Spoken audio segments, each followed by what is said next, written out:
Alors, il y a tellement de choses à considérer lors de l'achat d'une chaussure. Voici 5 points importants et primordiaux pour bien faire son choix.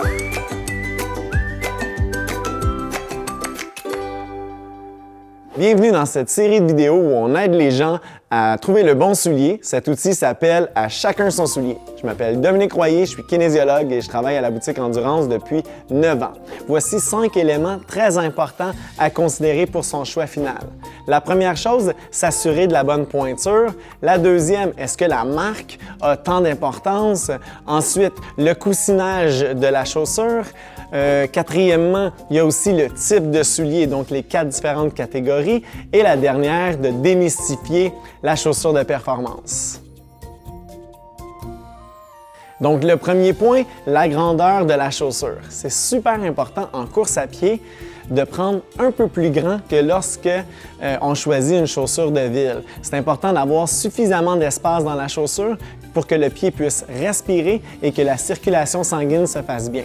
Donc, contrairement à d'autres sports, en exemple du soccer ou du basketball où on va prendre une chaussure ajustée, en course à pied, on veut beaucoup d'espace. Donc, si vous hésitez entre deux pointures, prenez le plus grand des deux. Au niveau des compagnies, on va souvent se faire demander laquelle est meilleure pour la course à pied ou même on va se faire dire « mon ami court avec telle compagnie, j'aimerais aussi l'essayer ». Ça ne veut rien dire.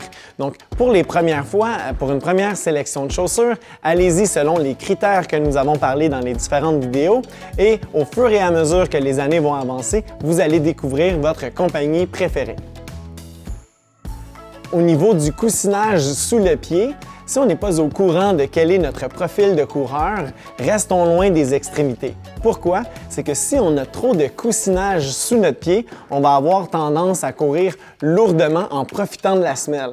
Et si jamais on y allait avec une chaussure très peu coussinée, oui, au début, on va faire attention à notre technique, mais avec la fatigue, on va moins bien courir et on va risquer de se blesser à court ou moyen terme. Donc, restons dans les standards avec une chaussure neutre et moyennement coussinée. Parlons maintenant des 4 différents types de souliers. Le premier, c'est la chaussure pour le sentier qui est portée lors de la marche ou de la course en montagne. Ensuite, on a un soulier avec stabilité qui est fait pour un type de coureur spécifique. On en a parlé dans une capsule un peu plus tôt. Vous pourrez aller voir si vous voulez pour plus de détails. Sinon, on a la chaussure neutre qui est pour 80 à 90% des coureurs. Ça aussi, vous pouvez aller voir la vidéo. Et pour finir, on a la chaussure de performance qui est portée à des moments stratégiques lors des entraînements de haute intensité ou vos compétitions.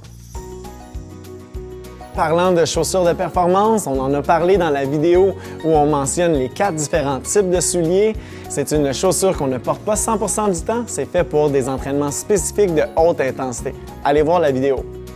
Alors, les 5 points importants avant d'acheter son soulier, la grandeur, la marque de la chaussure, le coussin sous le pied, les 4 différents types de souliers et aussi démystifier la chaussure de performance. Si vous avez plus de questions, appelez-nous à la boutique, ça va nous faire un grand plaisir de répondre à vos questions.